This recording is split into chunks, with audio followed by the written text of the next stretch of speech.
El día de hoy la predicación está basada en Éxodo 14, así que les voy a pedir que todos vayamos ahí a Éxodo capítulo 14, y les voy a pedir que si usted tiene ya Éxodo 14 ahí en su Biblia, se puede poner de pie. Vamos a leer de los versículos del 1 al 12. Yo voy a comenzar con el versículo 1, ustedes con el número 2, y así nos vamos hasta llegar al 12, donde todos leeremos juntos. La palabra de Dios dice: habló Jehová a Moisés diciendo: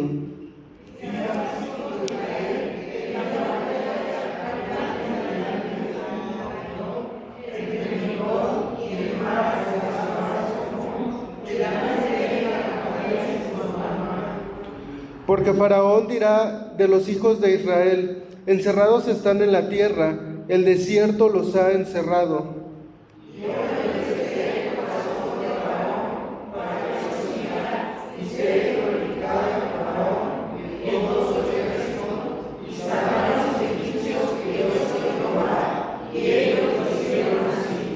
Y fue dado aviso al rey de Egipto que el pueblo huía, y el corazón de Faraón y de sus siervos se volvió contra el pueblo.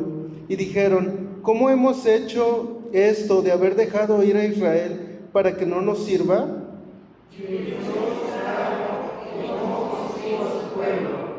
Y tomó 600 carros escogidos y todos los carros de Egipto y los capitanes sobre ellos.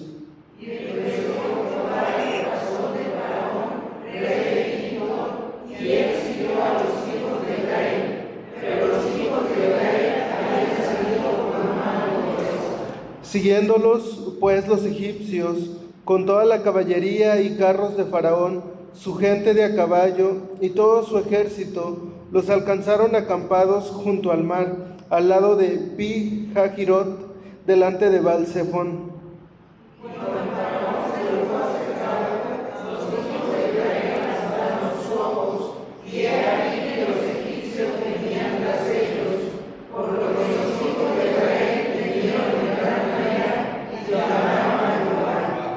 Y dijeron a Moisés: ¿no había sepulcros en Egipto que nos has sacado para que muramos en el desierto? ¿Por qué has hecho así con nosotros, que nos has sacado de Egipto? Todos juntos: ¿no es esto lo que te hablamos en Egipto, diciendo: déjanos servir a los egipcios? Porque mejor nos fuera servir a los egipcios que morir nosotros en el desierto. Pueden sentarse, hermanos. El clamor, si definimos la palabra clamor, significa un grito que se pronuncia con fuerza, pero también es una voz suave que se eleva en un momento de aflicción. Es decir, un clamor puede ser un grito, pero también puede ser una voz suave que se eleva en momentos de aflicción. ¿Alguna vez tú te has sentido acorralado, así como el pueblo de Israel estaba acorralado? ¿Alguna vez has estado en una situación donde no ves escapatoria, donde no ves una salida?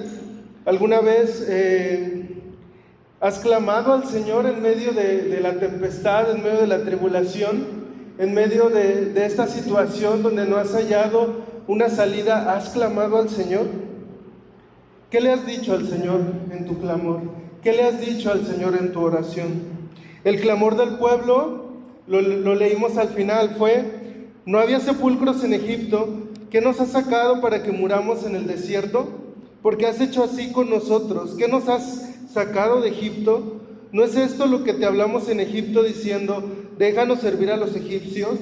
Porque mejor nos fuera servir a los egipcios que morir nosotros en el desierto. Este es el clamor del pueblo de Israel. Este es el clamor de un pueblo que había experimentado la salvación de Dios, que había experimentado milagros del Señor. Y lo más interesante es que algunos versículos más adelante vemos la respuesta de Dios a este clamor. El Señor responde, no solamente con esta frase, pero esta frase es la que más llamó mi atención. El Señor responde: ¿por qué clamas a mí? ¿Por qué clamas a mí? Y de esta manera titulé mi sermón de esta noche, ¿por qué clamas a mí? Y el argumento que quiero defender, o el propósito, la enseñanza que quiero que ustedes se lleven, es la siguiente: clamemos a Dios con temor y fe, porque Jesús es nuestra salvación.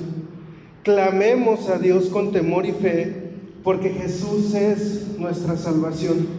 Dividí mi sermón en 3 puntos. El primero de ellos es: nuestro clamor refleja qué tanto conocemos a Dios.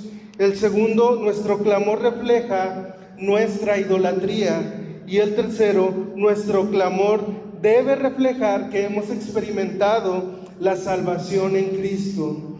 Vamos a ir al primer punto, voy a repetirlo: nuestro clamor refleja qué tanto conocemos a Dios. Y me estoy basando en los versículos del 1 al 9, los versículos que leímos. Pero antes de comenzar a describir este punto, me gustaría mencionarte un poquito de lo que ha pasado con el pueblo de Israel en este momento, en Éxodo capítulo 14. ¿Qué es lo que ha pasado? Bueno, vemos desde Éxodo 1 a el pueblo de Israel sometido bajo el reinado de Egipto, ¿no? El pueblo de Israel que ahora se ha convertido en esclavos de Egipto. Vemos también a un Moisés al cual Dios le llama a liberar a su pueblo.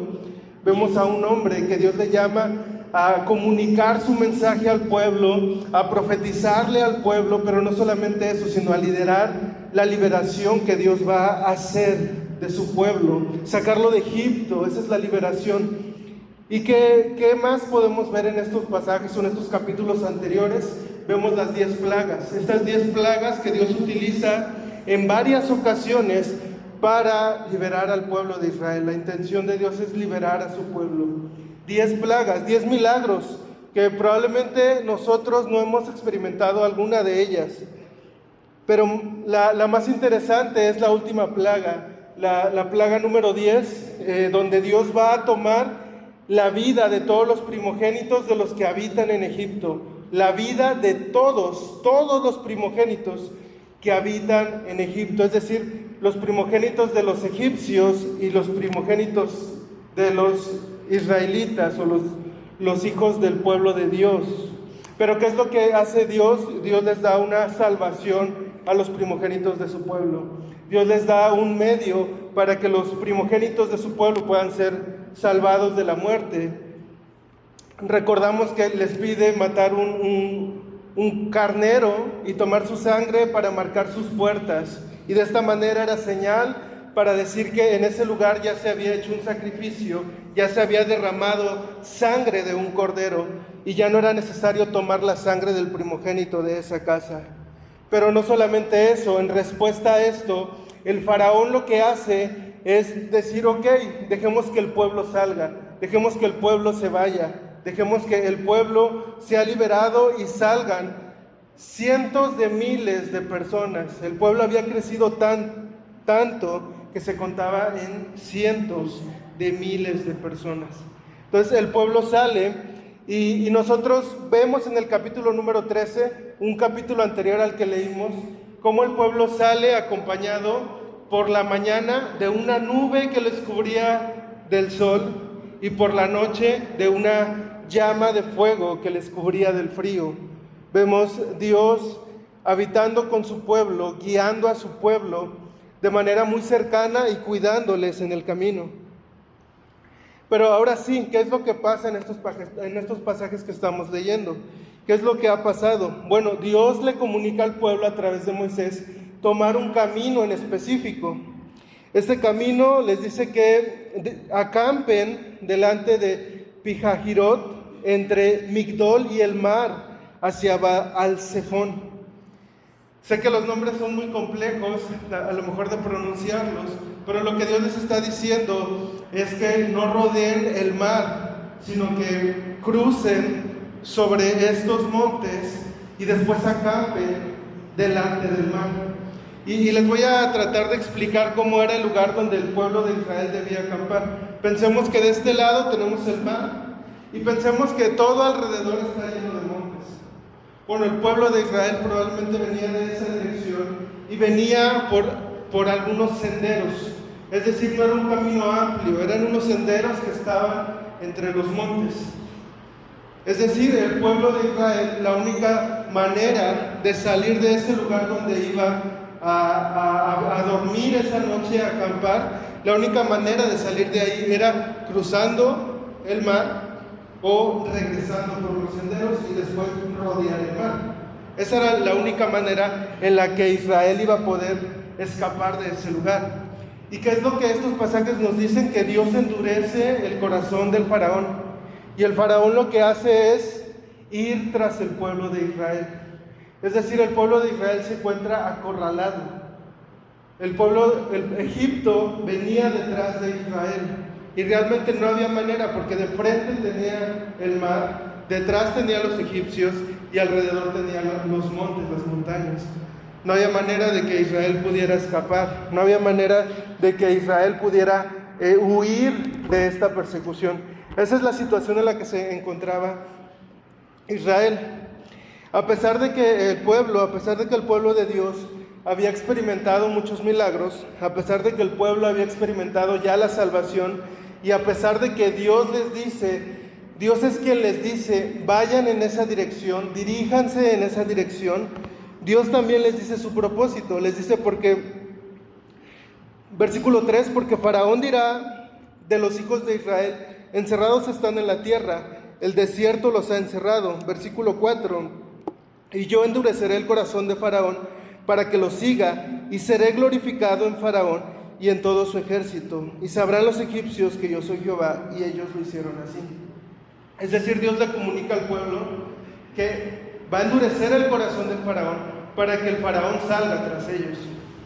Y les dice, tomen este lugar, porque yo endureceré el corazón del faraón y será glorificado mi nombre.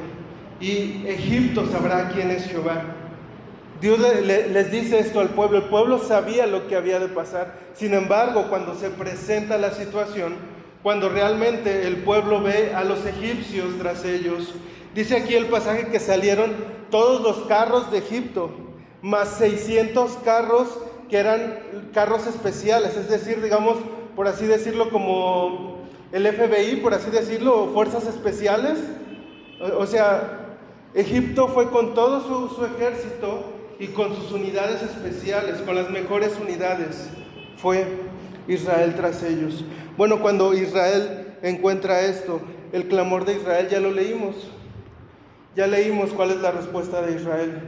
Israel le dice a Moisés, clama a Moisés, entendiendo que Moisés es el vocero de Dios, es quien comunica el mensaje de parte de Dios. Claman y le dicen a Moisés, ¿acaso nos trajiste aquí para morir?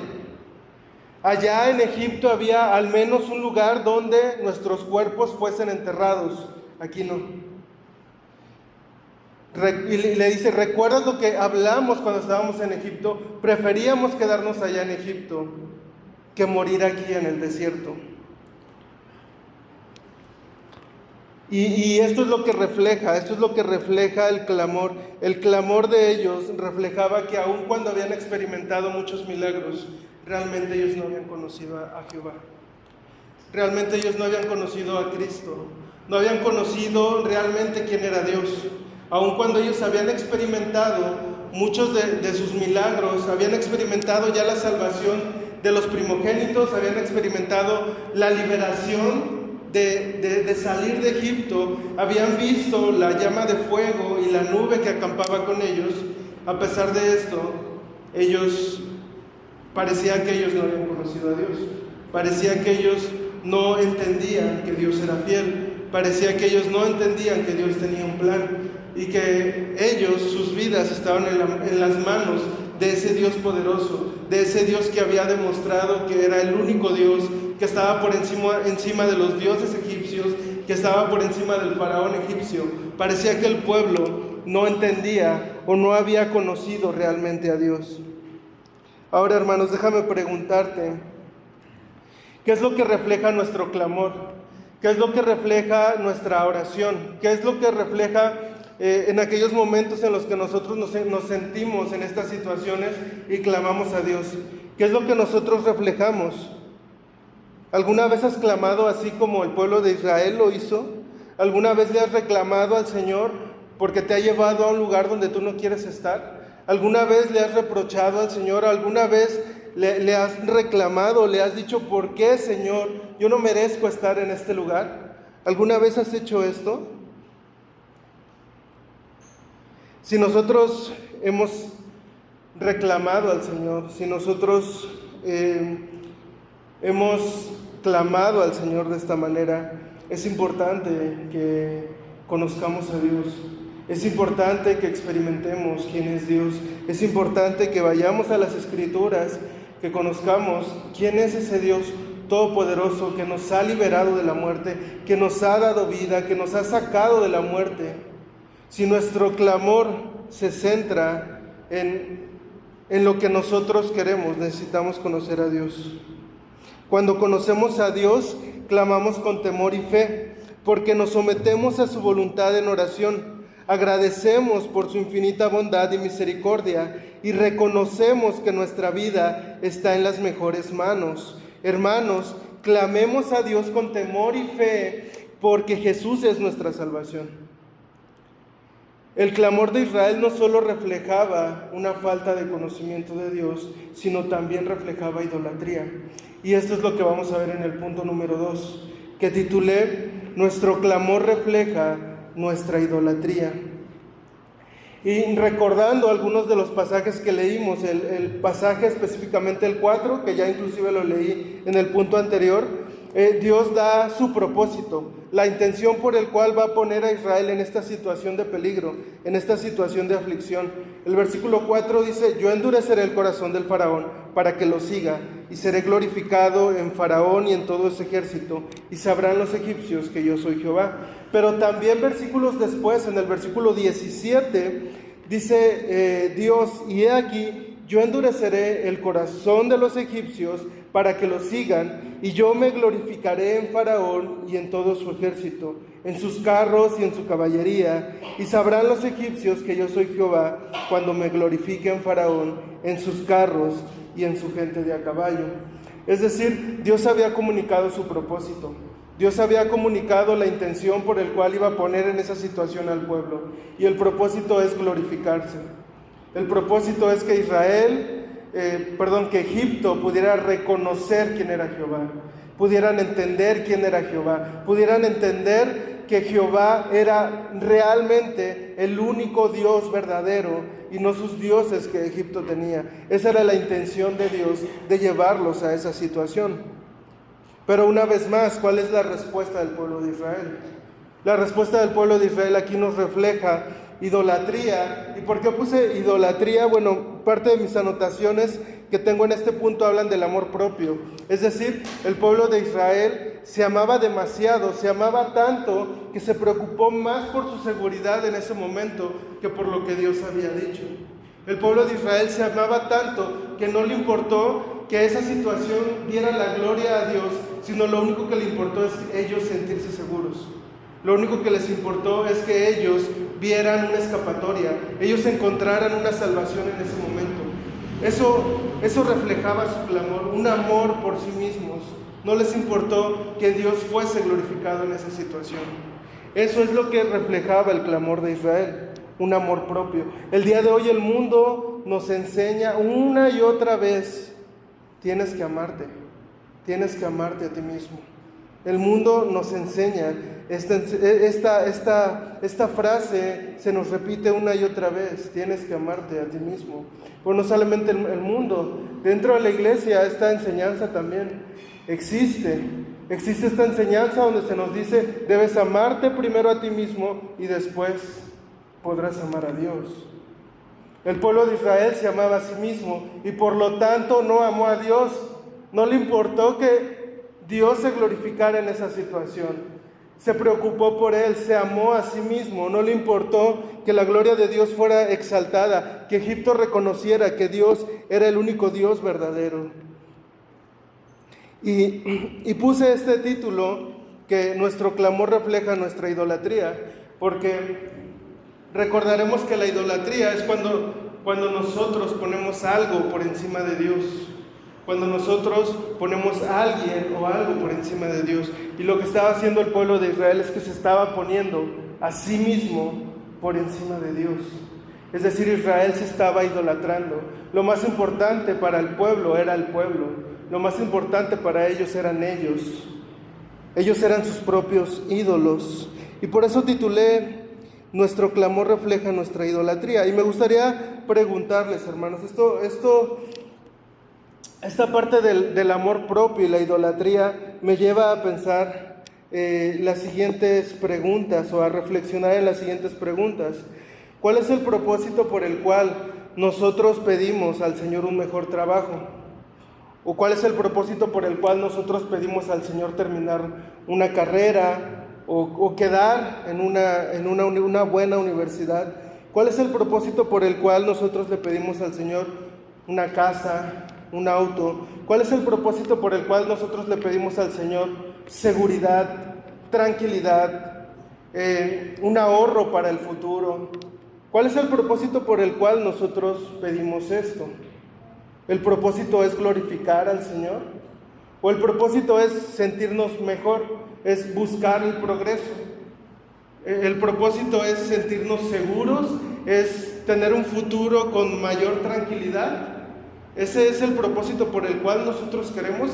Y hermanos, yo entiendo que muchas de estas cosas que acabo de decir son cosas necesarias, son cosas que no está mal que busquemos. Pero mi pregunta no es, o lo que no quiero decirte es que no busques eso, sino que mi pregunta es, ¿por qué buscas eso? ¿Cuál es el propósito por el cual buscas eso? ¿Ese propósito está centrado en ti o está centrado en glorificar a Dios?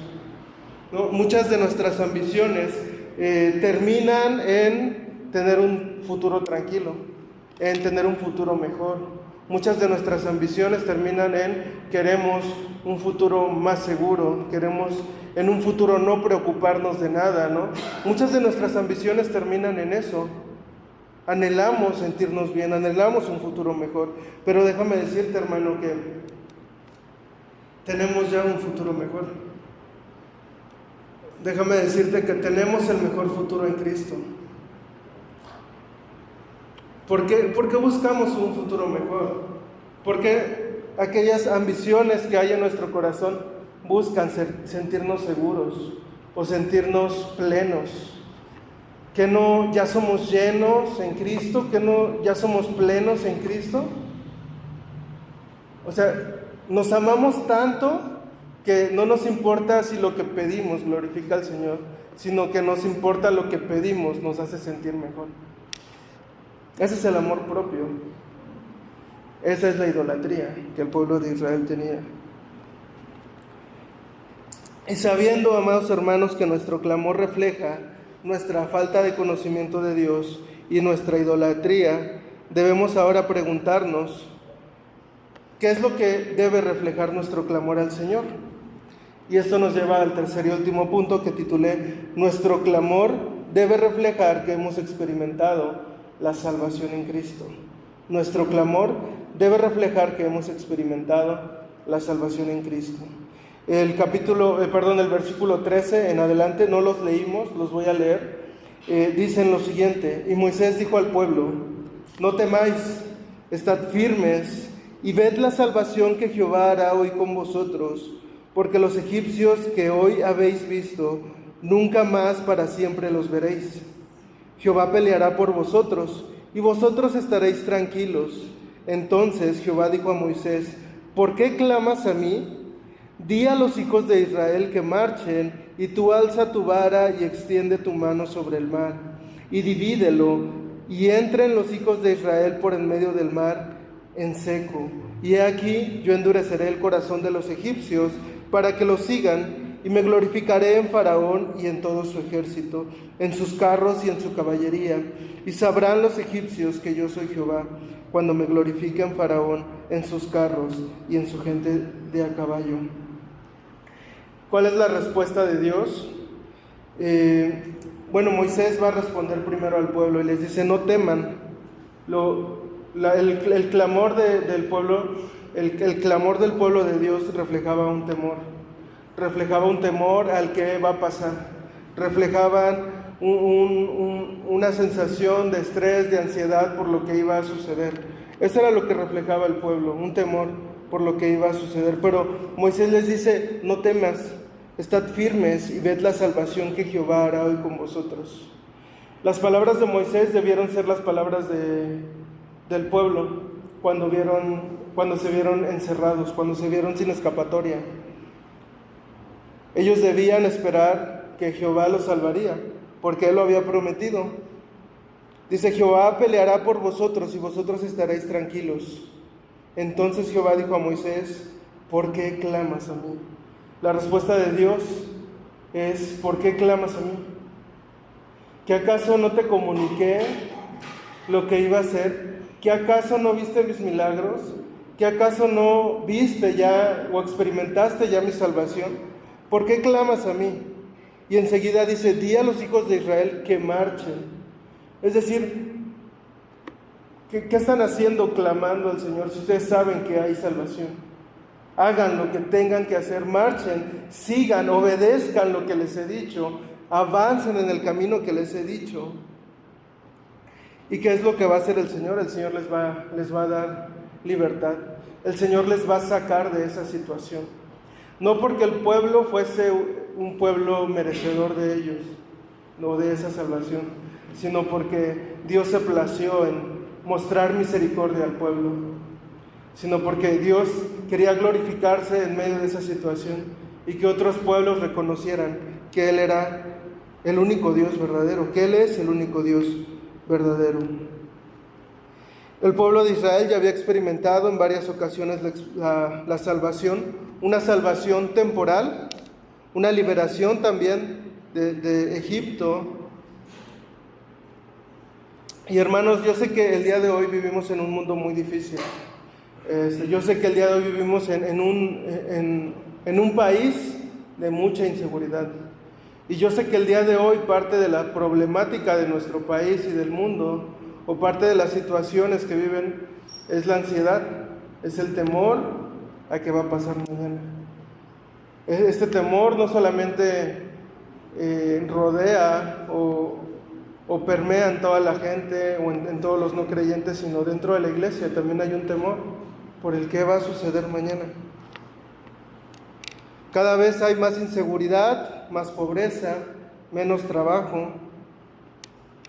Cada vez también hay más lugares donde podemos ser contaminados, ¿no? O sea, antes algunas personas tenían televisión en su casa y podían ver ahí algunas cosas obscenas, ¿no? El día de hoy todos tenemos un dispositivo, hasta los pequeños, donde pueden ver cosas obscenas, ¿no? O sea, cada vez hay una facilidad para acceder al pecado más sencillo. Vivimos en un mundo cruel, en un mundo caído, en un mundo que cada vez va de peor en peor. Y sé que a lo mejor tú has experimentado, no sé, alguna enfermedad. Sé que a lo mejor parte de tus peticiones pueden ser que el Señor obre en medio de tu enfermedad, que el Señor obre en medio de algún trámite importante que tengas que hacer, en algún deseo que tengas por un patrimonio. Pero a veces esto, como lo mencionaba en el punto anterior, nos afana. A veces esto nos permite o no nos permite disfrutar la salvación en Cristo. A veces esto nos hace preocuparnos de más. Tenemos en nuestra mente todo el tiempo esta situación. ¿Qué va a pasar con esto? ¿Qué va a pasar con esto? ¿Y qué es lo que va a pasar ahí en Éxodo 14 del 19 al 31? No lo voy a leer, pero Éxodo 14 del 19 al 31 narra exactamente cómo Dios abre el mar y cómo el pueblo pasa por en medio del mar, kilómetros caminando. Es tan impresionante porque dice el texto que ni siquiera se mojaron o se enlodaron los pies. O sea, Dios fue tan perfecto que el camino estaba seco, ¿no? Y el Señor terminó con los carros de Egipto. El Señor terminó y acabó con el pueblo de Egipto, con el ejército de Egipto. El Señor cumplió su promesa. El pueblo de Israel presenció todo esto. El pueblo de Israel presenció la ira de Dios en contra de Egipto. el pueblo de Dios presenció el juicio de Dios en contra de Egipto. ¿Y cuál es la respuesta al final? El versículo 30 dice: así salvó Jehová aquel día a Israel de mano de los egipcios. E Israel vio a los egipcios muertos a la orilla del mar. Y vio Israel aquel grande hecho que Jehová ejecutó contra los egipcios. Y el pueblo temió a Jehová y creyeron a Jehová y a Moisés su siervo. El pueblo creyó una vez que experimentó esta salvación, una vez que vio la ira de Dios ser ejecutada en un pueblo pecaminoso, una vez que vio la justicia de Dios ser ejecutada en Egipto. Después de ver eso, después de ver esa salvación, después de ver esa muerte de los egipcios, el pueblo temió. Y dice, creyeron a Jehová y creyeron a Moisés. A ese Moisés que le reclamaban una y otra vez. Y déjame decirte, hermanos, que nosotros no hemos recibido este tipo de salvación. O sea, nosotros no fuimos liberados, no hemos sido sacados de la esclavitud física como el pueblo de Israel. Nosotros no experimentamos las plagas, nosotros no experimentamos la presencia de Dios como fuego y como nube. Nosotros no experimentamos una salvación de este estilo donde estábamos acorralados y nuestra vida corría peligro y el Señor hizo un milagro para liberarnos. Bueno, a lo mejor alguien pudo haber experimentado algún milagro de este estilo, pero déjame decirte que nosotros experimentamos una salvación más grande. Déjame decirte que nosotros experimentamos una salvación mejor que la que Israel experimentó. Nosotros experimentamos una salvación eterna. La salvación que Israel experimentaba eran salvaciones temporales, eran salvaciones de situaciones específicas, pero nosotros experimentamos una salvación eterna. Nosotros experimentamos una salvación que nos da la seguridad y la certeza de que pase lo que pase, un día estaremos delante de la presencia de nuestro Señor, gozándonos de nuestro Creador. Nosotros experimentamos esa salvación. Entonces, en nuestro clamor nosotros deberíamos de reflejar que hemos experimentado esa salvación tan grande. Juan 14:9 dice, Jesús le dijo, ¿tanto tiempo hace que estoy con vosotros y no me has conocido, Felipe? El que me ha visto a mí, ha visto al Padre. ¿Cómo pues dices tú, muéstranos al Padre? ¿Recuerdan el punto número 1? El clamor o nuestro clamor refleja una falta de conocimiento de Dios. El pueblo, aun cuando experimentó muchos milagros, reflejaba no haber conocido a Dios. Pero ¿qué es lo que nos dice Juan? Que el día de hoy nosotros conocemos a Dios por Cristo. Cristo ha entregado su vida por nosotros. Cristo se ha revelado, se ha encarnado y ha venido a este mundo. Y el día de hoy nosotros podemos conocer no solamente esta salvación tan grande, sino que podemos conocer las maravillas de nuestro Dios a través de la vida de nuestro Señor Jesucristo. Nosotros no solamente podemos tener un conocimiento intelectual, sino podemos tener un conocimiento relacional. Es decir, a través de Jesucristo el día de hoy podemos relacionarnos con el Padre. A través de Jesucristo nosotros tenemos acceso al Padre. El pueblo de Israel nunca tuvo este privilegio. Nosotros tenemos un privilegio más grande, pero ¿qué es lo que refleja nuestras oraciones? ¿Qué es lo que refleja nuestro clamor? Juan 15:15 dice, ya no os llamaré siervos, porque el siervo no sabe lo que hace su Señor, pero os he llamado amigos, porque todas las cosas que oí de mi Padre os las he dado a conocer. El Señor Jesucristo le dice a sus discípulos, ya no los llamaré siervos, sino los llamaré amigos. ¿Por qué? Porque los siervos no saben lo que hace su amo, pero yo sí les revelaré todo a ustedes. Es decir, nosotros somos amigos de Jesús. Nosotros podemos tener esta relación cercana con Jesús. No hay manera de la que nosotros podemos decir, no podemos acceder al conocimiento de Dios, porque podemos acceder al conocimiento de Dios a través de Jesucristo, a través de lo que Jesucristo hizo por nosotros, pero también a través de lo que Jesucristo obró y a través de su vida perfecta que vemos en los evangelios. Clamemos a Dios con temor y fe, porque Jesús es nuestra salvación. Y déjame decirte que si tú el día de hoy no has experimentado una salvación en Cristo Jesús, si tú el día de hoy no has experimentado esta salvación de la que he hablado, esta salvación eterna, no una salvación como la del pueblo de Israel, sino una salvación eterna, una salvación donde Cristo ha tomado tu lugar, donde Cristo ha muerto en la cruz, donde Cristo te ha comprado a precio de sangre, con su preciosa sangre. Si tú no has experimentado esa salvación, el día de hoy el Señor te está llamando a arrepentimiento y fe.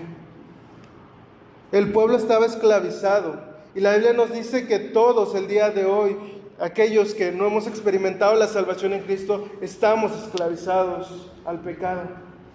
Y esa esclavitud al pecado nos lleva a la muerte eterna. Si tú no has experimentado esa salvación, el día de hoy tienes que arrepentirte y creer. El día de hoy no tienes que hacer lo que hizo el pueblo de Israel. No tienes que responder de esa manera, sino tienes que responder como respondió después de que vio esa salvación, con temor y fe. El pueblo de Israel entonces creyó cuando vio la salvación. El día de hoy tú tienes que creer, tienes que confiar en la obra perfecta de Jesucristo, tienes que arrepentirte de estar alejado de Él. El texto de Éxodo nos dice que el pueblo de Israel, el pueblo de Dios, no hizo nada. No hizo nada, lo único que hizo fue reclamarle al Señor. Y aún así, el Señor lo liberó. De igual manera, nosotros no tenemos que hacer nada para acceder a la salvación. Necesitamos solo a Cristo. Necesitamos solo a Cristo, quien nos da vida eterna. Voy a finalizar con Apocalipsis 7, del versículo 9 y 10. Apocalipsis 7, versículo 9 y 10. Y aquí vemos un clamor también. ¿Recuerdan? El tema central es el clamor. Y cómo el pueblo nos ilustra un clamor que nosotros no debemos de hacer, sino nosotros debemos de clamar con temor y fe. Apocalipsis 7, 9 y 10 dice: después de esto miré, y he aquí una gran multitud, la cual nadie podía contar, de todas naciones y tribus y pueblos y lenguas, que estaban delante del trono y en la presencia del Cordero, vestidos de ropas blancas y con palmas en las manos, y clamaban a gran voz diciendo: la salvación pertenece a nuestro Dios, que está sentado en el trono, y al Cordero. Estos pasajes nos narran los últimos días, cuando nuestro Señor Jesucristo venga y reine, y nosotros estemos delante de la presencia de nuestro Dios. Dice que todas las lenguas, todas las tribus clamarán al Señor. La salvación pertenece a nuestro Dios, que está sentado en el trono y al Cordero. ¿Por qué el día de hoy nuestro clamor no puede ser este? ¿Por qué nuestro clamor se centra solamente en nosotros? ¿Por qué nuestro clamor se centra solamente en nuestro bienestar? Hermanos, clamemos a Dios con temor y fe, porque Jesús es nuestra salvación. Vamos a orar. Señor, te agradecemos por esta oportunidad que nos das de estudiar tu palabra. Gracias, Señor, por la misericordia que tienes para con nosotros. Gracias, Señor, por tu bondad, por tu amor, Señor. Esta noche queremos pedirte, Señor, que nos ayudes a clamar a ti con temor, con fe, recordando que nos has librado de la muerte, que nos has dado vida eterna, que nos has dado salvación. Señor, sé que a veces nuestras oraciones reflejan temor, reflejan ansiedad, reflejan, Señor, que todavía no te conocemos tanto como debemos de hacerlo. Sé que a veces nuestras oraciones reflejan idolatría o reflejan que nos amamos más a nosotros mismos que a ti, Señor. Pero, Señor, te pedimos en esta noche que nos ayudes a reconocer que tú eres el dueño de todo, que nos ayudes a descansar, que solo en ti tenemos el mejor futuro. No necesitamos un futuro mejor, porque el mejor futuro es contigo, Señor. No necesitamos un futuro seguro en esta tierra, porque sabemos que nuestro futuro es seguro contigo, Señor.